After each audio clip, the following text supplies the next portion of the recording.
GFL, it's your commissioner again. Video number 3. That's right. First one was great. Draft video, 10 minutes long. It was great. It was fantastic. Rave reviews. Second one, crickets. It wasn't good. I'll be the first to admit it. It wasn't good. I tried to do something new. It didn't work. When you're creating content, sometimes stuff works, sometimes it doesn't. I was going to write a note. I don't really want to. So I'm just going to pump out a video real quick because things are happening.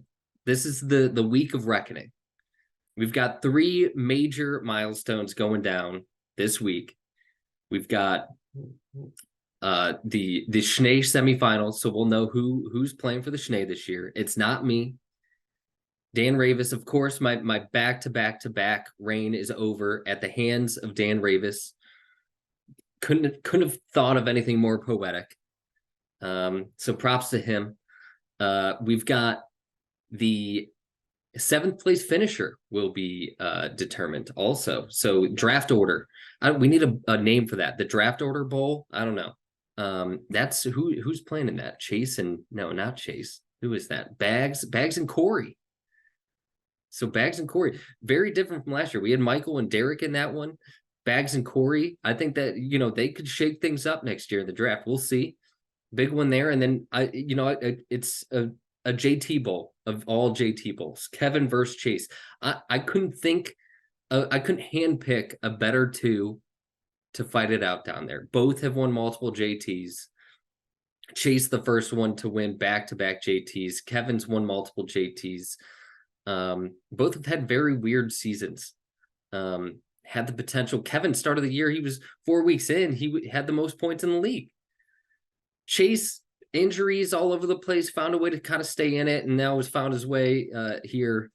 So we'll see how that shakes out there. Up top, Dan taking on Michael in one semifinal. It's like Chad Ochocinco taking on Odell Beckham Jr. You got diva against diva.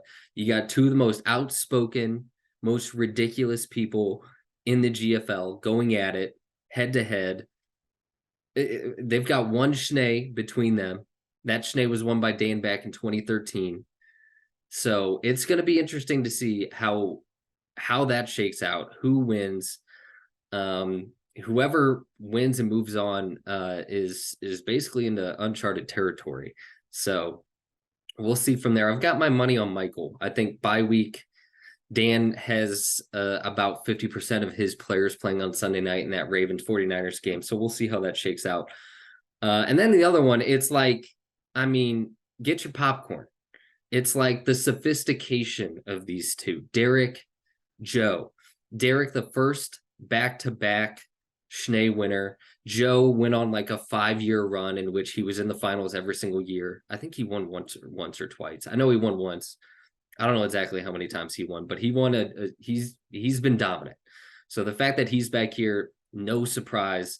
Derek without Jamar Chase, he was just ruled out like 5 minutes ago before I hit record.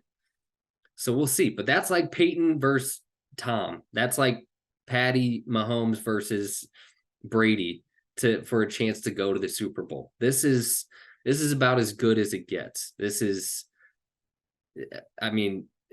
Derek has kind of faded by the wayside. Same with Joe. So the fact that both of them have clawed their way back into this level of success is great. So big one on tap this week. Wish everybody the best.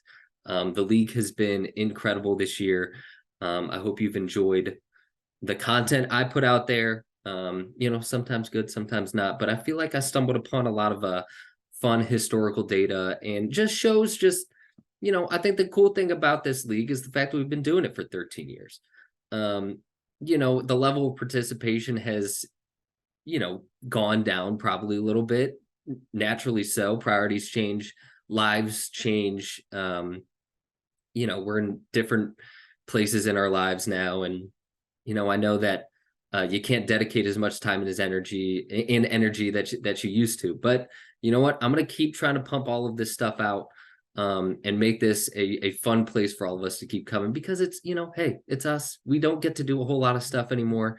But the fact that we still have this league to lean on is pretty cool. So year 13 almost coming to an end. The chapter is coming to an end, and I'm excited to see how it all finishes. This week will determine a lot. Next week will determine our champion, which I'm sure nobody will pay attention to because everybody's checked out by then. It's Christmas. Who cares? So I had fun this year. I hope you all did too. I feel like there was something else I was gonna say, but I can't think of it. Oh yeah, look at the beard. We're coming in thick. I think we're gonna trim it up a little bit. I let it go a little bit, but we got our hippie vibes rolling. Flacco, wacko for Flacco. I want to say bye, but I also want to keep this going for as long as I can. I don't know what else to say. Man. Oh yeah, big shout out to our sponsor, the Association of Pickleball Players. Didn't give them enough shout outs this year. Also, Corey won that. We had to share the title last year. I didn't mention it enough this year.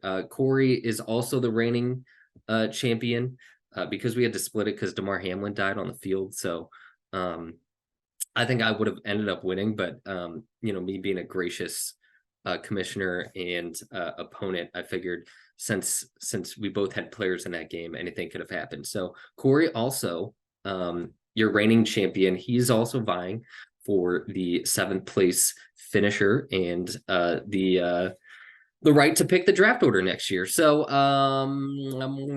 yeah, I'm out. Peace later. Bye.